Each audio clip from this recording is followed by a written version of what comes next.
Bonjour et bienvenue. Élèves exclus pour port de voile. La direction de l'école Sainte-Bernadette parle de provocation, rapporte le quotidien La Dépêche. Arrêté sur le voile et les signes religieux. Grogne en sourdine dans le privé catholique, nous dit à ce sujet L'As quotidien. Renvoi d'une élève de l'école privée catholique Sainte-Bernadette contraint le ministre de l'Éducation nationale, Moustapha Guirassy, à sortir un communiqué. Rendant certains signes religieux acceptables, prendra-t-elle le dessus sur le règlement intérieur de certaines écoles? En tout cas, l'État du Sénégal à la recherche d'une bonne formule pour une année apaisée. Enseignement, apprentissage et port de voile dans les établissements privés. L'État du Sénégal cherche la bonne formule, affiche Sud Quotidien. En plus du déficit d'enseignants, de salles de classe et autres abris provisoires, sans occulter les grèves cycliques auxquelles les différents régimes ont été confrontés chaque année, celui de Bassirou Diomaye Faye va devoir faire face à la problématique du port de voile dans des établissements. De l'éducation, nous voilà à la politique sur le recours de la coalition Takku Wallu Sénégal contre la candidature de Pastef. L'Indépendant nous dit que Sonko contre-attaque. La tête de liste nationale du Pastef a déposé hier au greffe du Conseil constitutionnel via ses avocats de mémoire en réponse à 2 réclamations de la coalition Takku Wallu Sénégal. Dans les 10 documents, Maître Bamba Cissé et compagnie ont anéanti l'argumentaire de la coalition de l'opposition et donne les preuves de l'éligibilité d'Ousmane Sonko pour les législatives anticipées du 17 novembre 2024. Après 2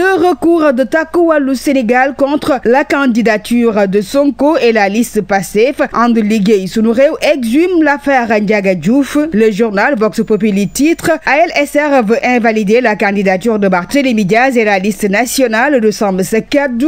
Recours devant le Conseil constitutionnel. La candidature de Barthélémy Diaz en danger, informe Enquête Quotidien. Barth sur la corde raide, écrit Dakar Presse. Recours pour l'inéligibilité du maire de Dakar, Barthélémy Diaz, face au syndrome Yewwi Askan Wi, lit-on dans L'As Quotidien. Pendant ce temps, rumeur sur l'invalidation de la candidature de Barthélémy Diaz et Sambisa Kaddu. Grand panel dénonce une intox et Walfadjri Quotidien présente ses excuses à la coalition. Réponse politique contre Pastef, Gëm Sa Bopp, liste les scandales du régime Sonko Diomaye, scandale sur scandale, scandale de l'ONAS, scandale des 450 milliards de rebonds, scandale des marchés de la IBD, scandale du terre, scandale des 91 milliards de laser. Et puis un autre sujet abordé par le quotidien La Tribune, les Sénégalais de plus en plus fatigués, les populations s'enfoncent dans la galère, note le même journal. Si le Sénégal est un pays attractif comme on le dit, les jeunes ne seraient pas attirés par l'Europe au risque de leur vie. Que sont devenues les promesses sur le coût de la vie, le loyer, l'accès aux soins et au logement? De Senghor à Diomaye, un océan de promesses non respectées, souligne le même journal. Reddition des comptes, ces ministres de Macky vers la prison, relève L'Observateur. Se faire élire député pour ralentir la machine à compression Diomaye Sonko, tout sur la haute cour, une juridiction aux procédures dérogatoires. Terminons cette revue des quotidiens en sport. Équipe nationale du Sénégal, succession du coach Alioune Cissé. Maître Augustin Senghor, dans plusieurs quotidiens parus ce matin, lâche le coup et dit, je cite, Aliou Cissé a réveillé le champion qui dormait en nous. C'était tout pour la revue des titres. Merci de l'avoir suivi et très bonne lecture.